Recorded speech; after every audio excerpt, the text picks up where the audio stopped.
Hi, it's Sarah from Ruby and the Foxes again, and in this video I'm going to show you how to do the purl stitch, or as it's also known as the stocking stitch when it's used in combination with the knit stitch.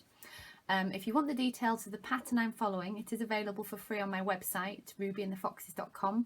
Then click on Learn to Knit and you can download the pattern for this little rainbow. On the square I've already knitted. You can see here I've included a little border,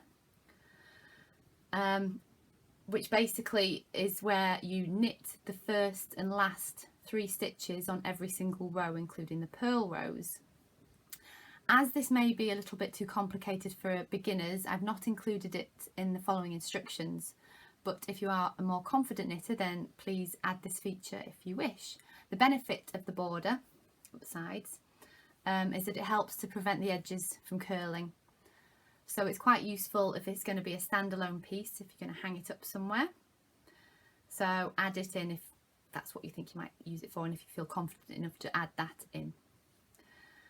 I hope you're enjoying my tutorial videos and finding them helpful. As always, please let me know if there's anything else you'd like me to cover, because I love to hear from you guys and what you want me to show you. Okay, see you later. This is what 5 rows of knit stitch looks like, and when you're knitting multiple rows of knit stitch it's called garter stitch. If you were to knit multiple rows of just purl stitch, it would look exactly like this. So we're going to now move. I'll now show you the purl stitch, but we're going to use it in combination with knit stitch to create a stitch that's called stocking stitch, and you'll see what I mean once we've worked through it a bit. So we're going to knit our first row of purl.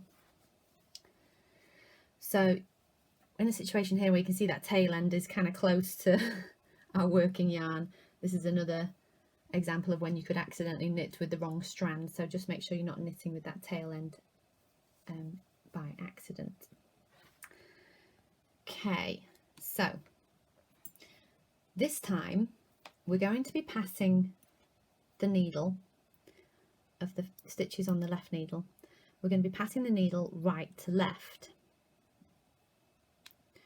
And you can see that the yarn is at the front.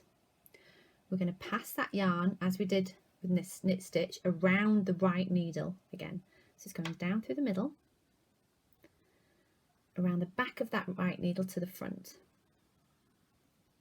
So we've created a loop around the right needle.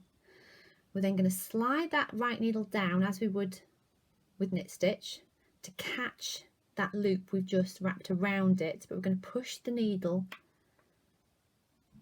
out the back to pick up that loop. You see how it's picked up that yarn,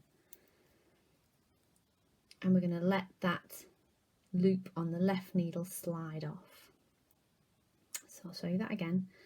The right needle is going right to left, the yarn is going around the right needle to the front. Let's see if I can angle this to show you a bit better. Then the right needle sliding down to catch that yarn, and you can see you pull it through the back there to create that loop, and let that loop slide off the left needle there. Okay, show you again.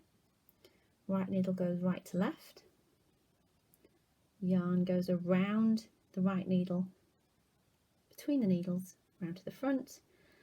Right needle slides down to catch the loop, to pull it through there, and that loop slides off the needle there. So I'll just work a few more stitches so you can see what that looks like.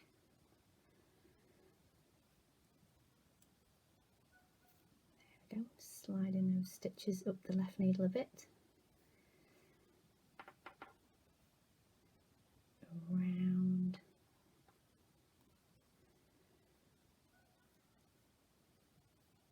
there. I'll show you one more, around,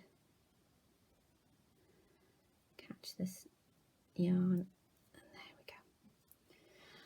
So I'm going to continue using this purl stitch all the way along this row.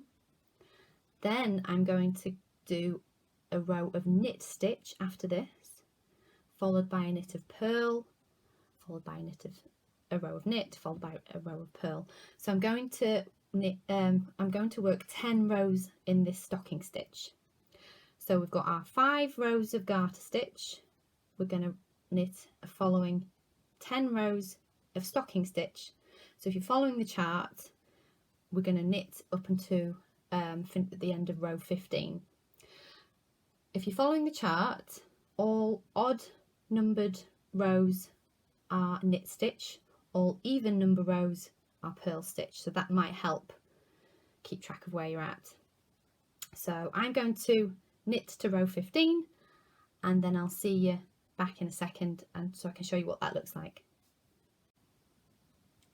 So here you can see I've knitted 10 rows of stocking stitch after we did our 5 rows of garter stitch, so you can clearly see the difference between what those two stitch effects look like there.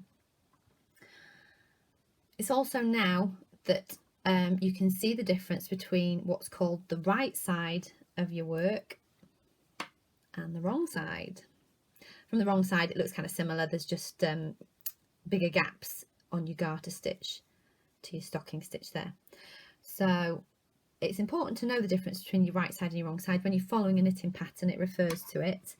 So right side would usually be shown as RS, and the right side is basically when you've finished the item, it'll be the side that you see.